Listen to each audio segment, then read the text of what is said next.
So, I was just curious to see if maybe it was on YouTube, and apparently it is. And it got me thinking about, just coming out here and talking about it because, believe it or not, it's going to be celebrating 30 years in just 2 years. And that, of course, is the 1995 Looney Tunes short Carrotblanca, which is a parody and play on the classic Warner Brothers feature Casablanca. And to say that this was a unique little short would be, as I usually say in a lot of my videos, an understatement. Because this was one of those animated Looney Tunes shorts that had everybody in there.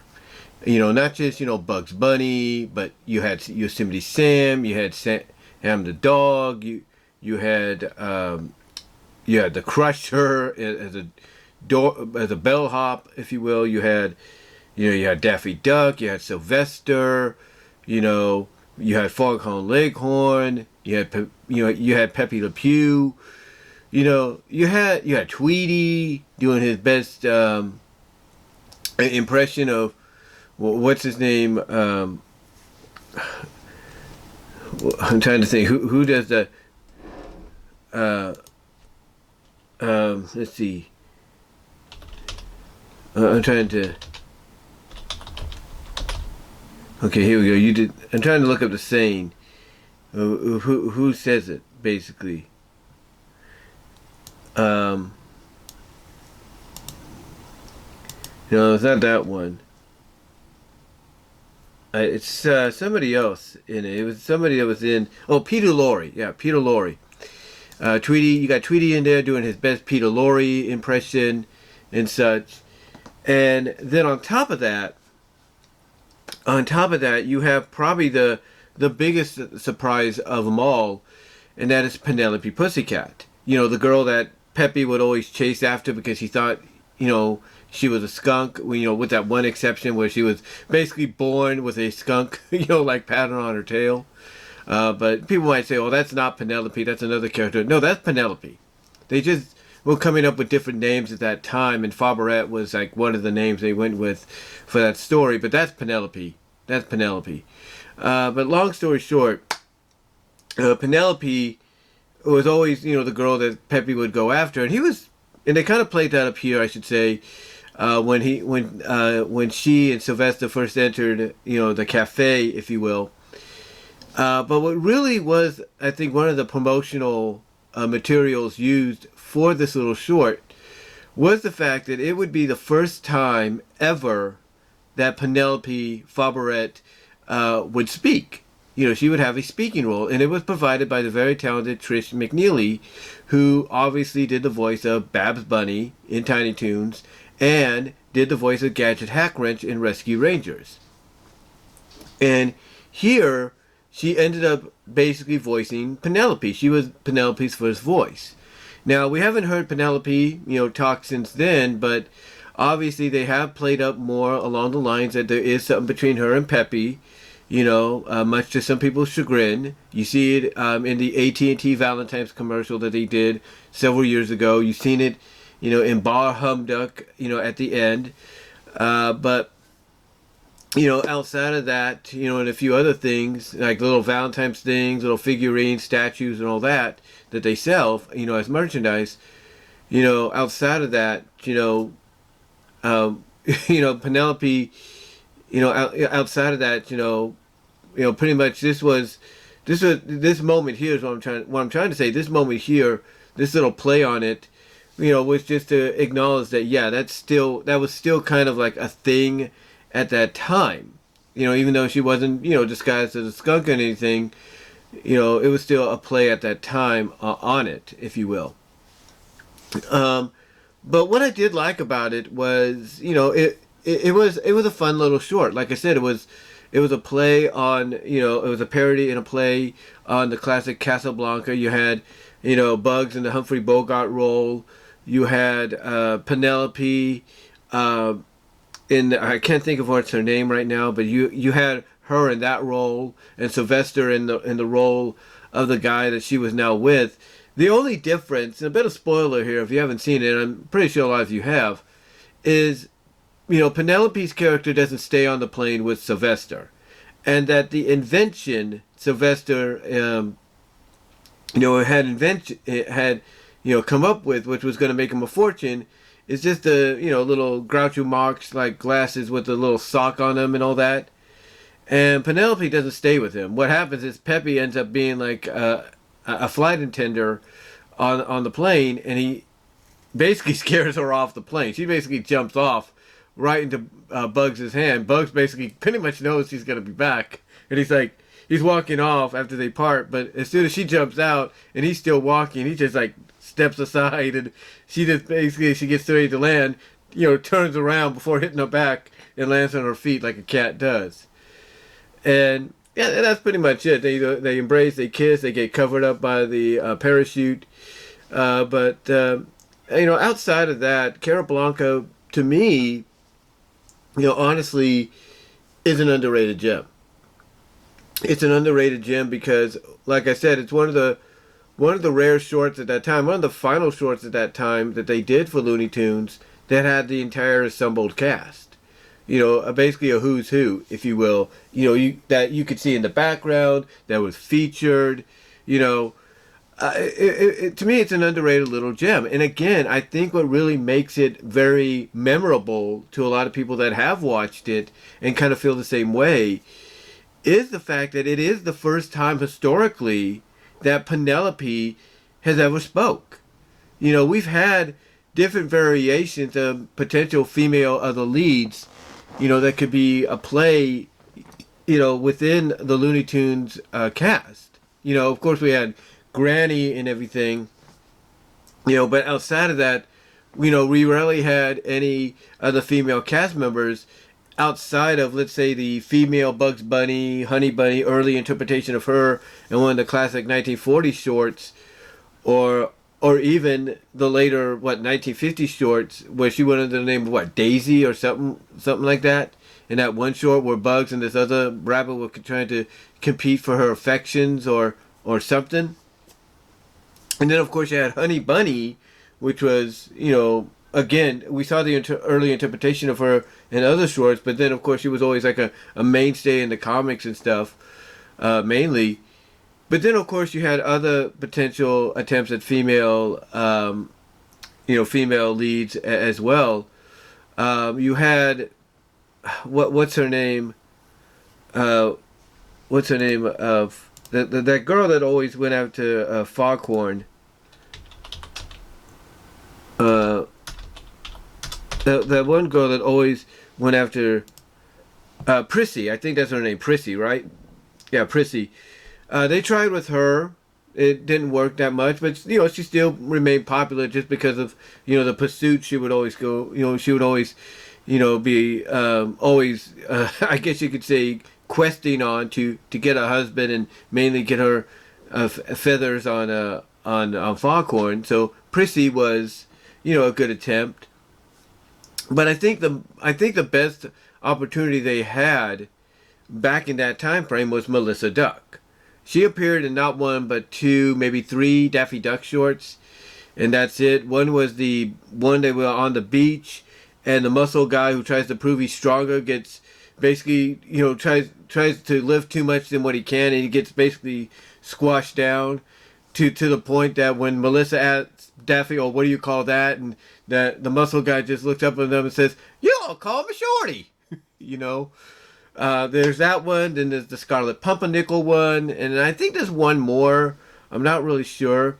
And then I think they even tried it with Sylvester as well, with this yellow female cat, which was basically a female version of his design.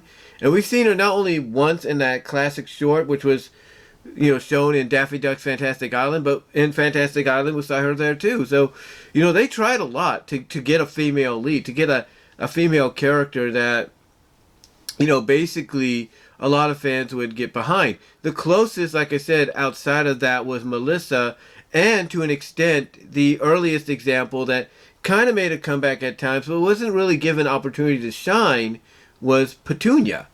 Petunia actually was the first one alongside Porky, but over time she was kind of like just back and forth. Like you never knew when she was going to make her return, and that's why you always saw these other attempts. And I think Penelope out of all those attempts outside of Petunia, was probably the best. Was probably the more successful and best chance they had, and it proved to be a very successful risk and chance that they took, because her interaction with Pepe and all that, depending on the scenario and everything, really skyrocketed her to the stratosphere, that to the point you knew there was no other choice but to have her be in a lead role eventually for a short, outside of her Pepe Le Pew ones. You knew eventually it was a matter of time. It was only a matter of time, I should say, that she would get that opportunity. And she did. She got that opportunity in Carrotblanca.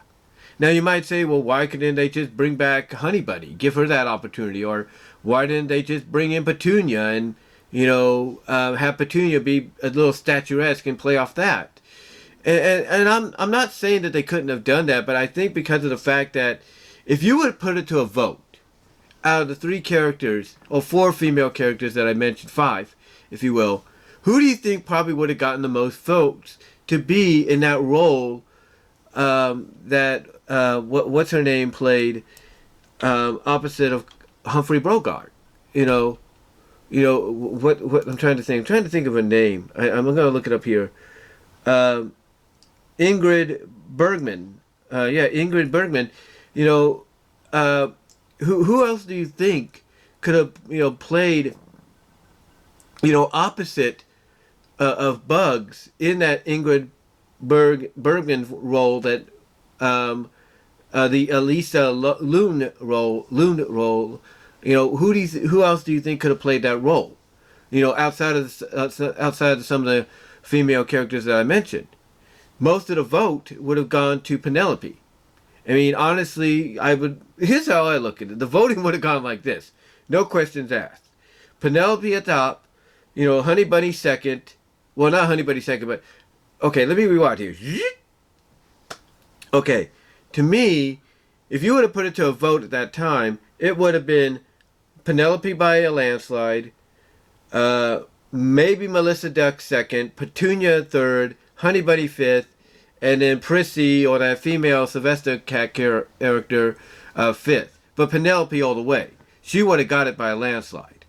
And that's why I think they went with her anyway, because they knew, hey, if we put it to a vote, which they probably could have, in office and maybe with the audience, to who they would choose to be in that position, she would have won anyway. Because, again, her popularity had skyrocketed up to that point, to where I think they may have done some Pepe Le Pew shorts at that time that were a little new. Correct me if I'm wrong. But they had done some recently. And I think also the fact that when you look at Carrotblanca and you look at the role that they gave Penelope, opposite of Bugs, opposite of Daffy, and all of them, put her in this big spotlighted role, and really gave her, and really let her just, have all this range, thanks to Trish McNeely doing her voice. Just have all this, range and everything to be, as Looney as she could be, all that. I think, honestly, Carrotblanca was a testing ground. Now, I know it was way in production, as this was probably premiering, but I think Carrotblanca was a testing ground to see if maybe Penelope would have been in that role that inevitably went to Lola Bunny in Space Jam. Like, if she would have, if she probably would have proven, herself, which I think she did. And it's a shame that she never got a shot in both Space Jam movies. Maybe she'll get a chance in another Looney Tunes film down the line. But it's kind of a shame that she never really got that shot, But to me, I think this was like a testing ground to see what would happen if honestly, I guess she would. What's the word I'm looking for? I think this was a test, honestly, to see how the audience would receive her in a lead role. And obviously, it was good, but not good enough. To the point that they knew they had to create a new character, and Lola was that character. And I think that's why when you look at all the different designs for Lola going into Space Jam, and how some of them were basically a modern day updated versions of Honey Bunny. I think honestly that's why Carrotblanca, in my opinion, was made the way it was, and why Penelope was put in that position. Because if they couldn't come up with a final design for Lola and everything, I think Penelope would have gotten that role, and that's why they put her here. I mean, honestly, if you think about it, this could have been an easy, very easy, opportunity to debut Lola a lot sooner than Space Jam, and everything, had they come up with her final design at that time. But they didn't, and they went with Penelope, in my opinion, and honestly, I think it was a good choice. I really do. Honestly, I think it was a good choice. Like I said, Trish McNeely, voicing her, knocked it out of the park, in my opinion. And again, I think it was just a testing ground. I think it was a testing ground to see if maybe she could people would appreciate her and view her as being in that lead position, outside of her Pepe Le Pew shorts. But obviously it wasn't enough. It wasn't enough, and that's why they still went with Lola Bunny, over her in the first Space Jam movie. But, outside of that, outside of all that, and I know I sound like I rambled for a bit there, almost got a little off track. Outside of that, though, I have to say that, overall, I thought Penelope Pussycat's role in this animated short Carrotblanca, I thought was really good. I thought she did a great job.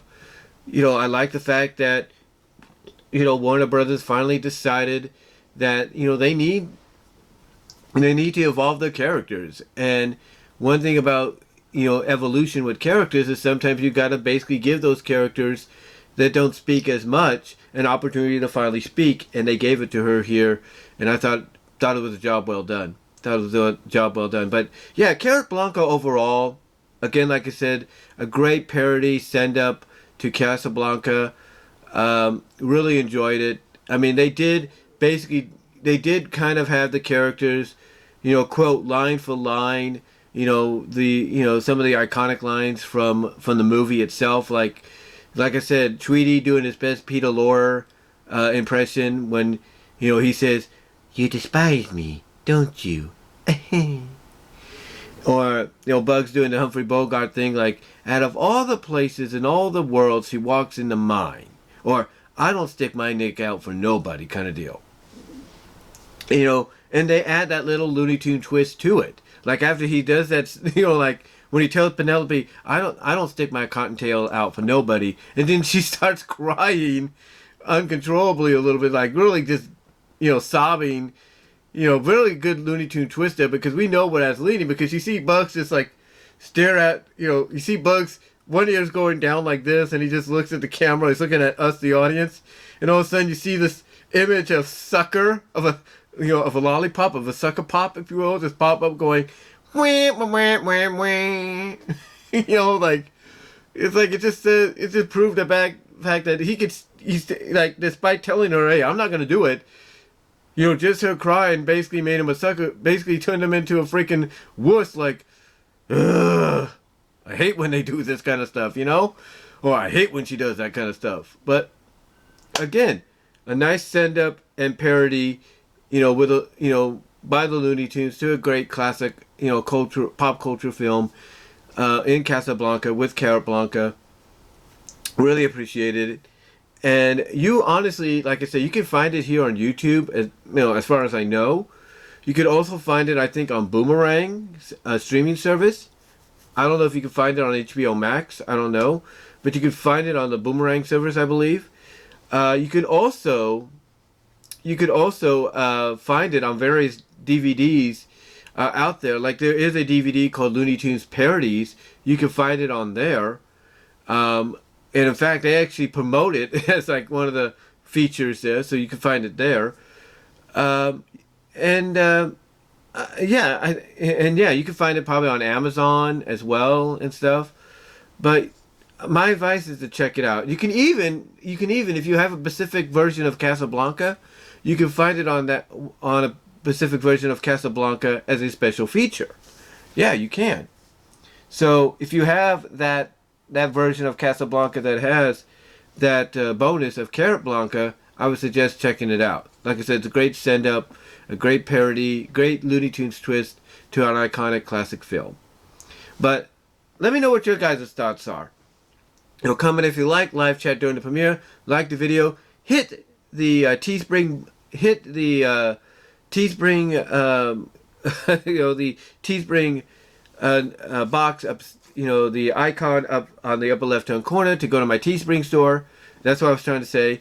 Also, check me out at BW Rose's Discussions Podcast and all your favorite audio podcast locations, except for Pandora, where you will get an audio version of this review there later on. Also, check me out at divanaut.com, guys, at BVW1979. Also, check me out at my VENMO channel at BW Roses for content you can't get here on YouTube.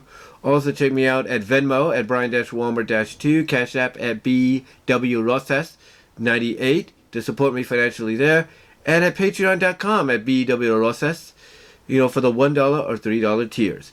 But guys, let me know what your thoughts are on Carrotblanca. What did you think about it the first time you saw it? What were your thoughts on, finding out that Penelope Pussycat was going to, speak for the first time and be voiced by the great voice actress Tris McNeil? What were your thoughts overall? How did you feel about it? And until next time, guys, I will talk to y'all later.